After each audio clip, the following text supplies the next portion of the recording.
வார்த்தைக்கு உங்களை வரவழைக்கிறோம். இயேசு கிறிஸ்துவை போல ஒரு நல்ல நேசர் இருக்கிறாங்களா? உலகத்தில் அநேக அன்புகளுக்காக நாம் ஏங்கிக் கொண்டு இருக்கலாம். உலக ஜனங்க நம்ம நேசிப்பாங்களா? மனுஷி நம்மை நேசிப்பாங்களா?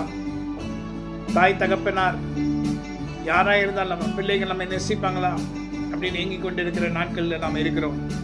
உண்மையான சிநேகம், உண்மையான நேசிப்போம் இல்லை.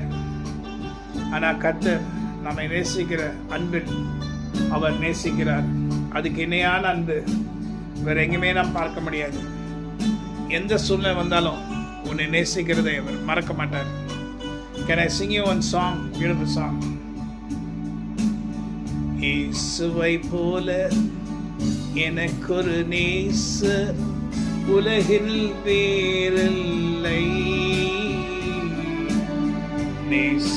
நேசம் போல் திவிட்டாத இன்பம் நிகழ்வதில் வேறில்லை.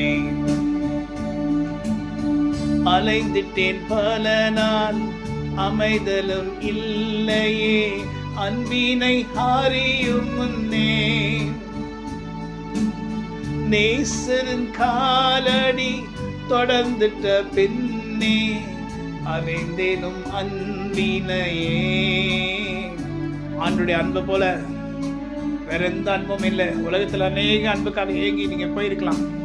ஆனால் கடைசியா ஆண்டுடைய பாத்துல வந்து அவருடைய அன்பை அறிந்து கொண்ட பிறகு, ஆண்டவரே நீங்க எவ்வளவு அருமையானவர், எவ்வளவு ஆச்சரியமான கர்த்தர், உங்களுக்கு விரோதமாக அநேக காரியங்களை பேசுகிறார்களே என்று உங்களுடைய நாவு உச்சரிக்கும்.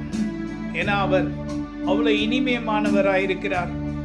நீங்க அவரை குறித்து அநேக காரியங்களை தீங்கா பேசியிருந்தா கூட உங்களை மன்னிச்சு, பரவாயில்ல நீ தெரியாம என்னை குறித்து பேசிட்டேன்னு சொல்லி ஏற்றுக்கொள்ளவராயிருக்கிறீரே. உமக்கு அன்புக்கு ஒப்பான அன்பு எங்க இருக்கு ஆண்டவரே? எந்த லோகத்துல இருக்கு? எங்கேயுமே இல்லையே. நீங்க தான் என்ன அதிகமா நேசிக்கிறீங்க என்று நீங்க சொல்லுவீங்க. அவருடைய அன்பை புரிஞ்சுக்கொள்ளுங்க. You should know the love of Christ. கிறிஸ்து இயேசுவின் அன்பை நீங்க அறிந்து கொண்டீங்கன்னா இந்த உலக சிநேகங்கள்லாம், உலக அன்பெல்லாம் மாயை என்று புரிஞ்சு கொள்வீங்க. எல்லாம் வேஸ்ட், குப்பையுமா இருக்கிறது. அவரை போல் நம்மை நேசிக்கிறதுக்கு யாருமே இல்லை. அவர் தான் நம்மை நேசிக்கிறவராக இருக்கிறார். ஸோ நாம் சொல்லுவோம், ஆண்டவரே நான் உண்மை நேசிக்கிறேன், நீர் என்னை நேசிக்கிறது போல நான் உண்மை நேசிக்கும்படி எனக்கு அந்த பலனை தாங்க, அந்த வல்லமை தாங்க. ஆமென். God bless you. Have a wonderful day. God be with you.